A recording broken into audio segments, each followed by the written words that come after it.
Sejarah Kesultanan Aceh Darussalam. Kesultanan Aceh didirikan oleh Sultan Ali Mughayat Shah dan sekaligus sebagai raja pertamanya pada tahun 1514 sampai 1528. Kesultanan Aceh terletak di Kutaraja atau bisa disebut juga Banda Aceh sekarang. Pada tahun 1520, Kesultanan Aceh berhasil menguasai daerah-daerah Pasai, Deli, dan Aru. Penguasaan terhadap daerah-daerah tersebut menyebabkan Aceh dapat mengontrol daerah penghasil lada dan emas. Kesultanan Aceh berdiri setelah kekuatan Barat tiba di Malaka.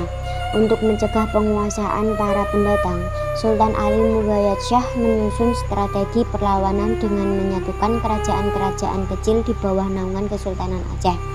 Saat itu Sultan Mughayat Shah juga membentuk angkatan darat dan laut. Pada masa pemerintahan Sultan Iskandar Muda pada tahun 1607 sampai 1636, Kesultanan Aceh mencapai puncak kejayaan. Wilayah kekuasaan Aceh pada saat itu meliputi semenanjung Malaya dan sebagian Sumatera, kecuali Palembang dan Lampung yang dipengaruhi Banten. Perdagangan di Selat Malaka berkembang pesat dan Aceh memiliki hegemoni atas Selat Malaka. Walaupun pelabuhan Malaka gagal dikuasai, pelabuhan Aceh dibuka luas menjadi suatu bandar transit yang dapat menghubungkan perdagangan Islam di dunia barat. Pada masa Sultan Iskandar Muda ini juga dibangun Masjid Besar Aceh yang berdiri hingga saat ini, yaitu Masjid Baitur Rahman. Secara ekonomi, masyarakat Aceh mengalami perkembangan secara pesat. Hal ini disebabkan daerahnya yang subur. Kesuburan tersebut ditandai dengan dihasilkannya barang-barang ekspor lainnya seperti beras, timah, emas, perak, dan rempah-rempah di pelabuhan Aceh. Pada masa Iskandar Muda, ia berusaha mengembangkan tanaman lada sebagai komoditas dengan dagang utama.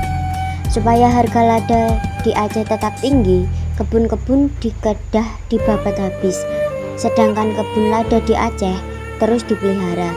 Dengan cara ini, perdagangan dari barat hanya bisa membeli lada dari Aceh. Dengan monopoli ini, Aceh memperoleh keuntungan yang besar.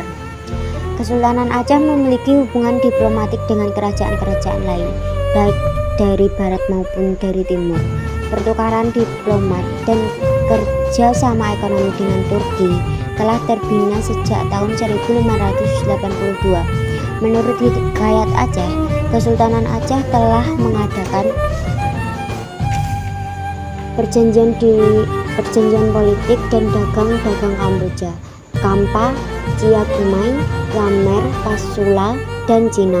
Selain itu, Aceh juga memiliki hubungan diplomatik dengan Prancis, Inggris, dan Belanda. Kesultanan Aceh mengalami kemunduran sepeninggalan Sultan Iskandar Muda pada tahun 1636. Penggantinya Sultan Iskandar Tan pada tahun 1637 sampai 1641. Melakukan perluasan wilayah seperti yang dilakukan oleh sultan-sultan sebelumnya. Setelah itu, tidak ada lagi sultan yang mampu mengendalikan Aceh. Faktor lainnya yaitu perselisihan yang terus terjadi antara golongan Teuku dan golongan Tengku. Teuku adalah golongan bangsawan, sedangkan Tengku adalah pemuka agama. Kesultanan Aceh bertahan selama 4 abad sampai Belanda mengalahkannya dalam Perang Aceh pada tahun 1873 sampai 1912.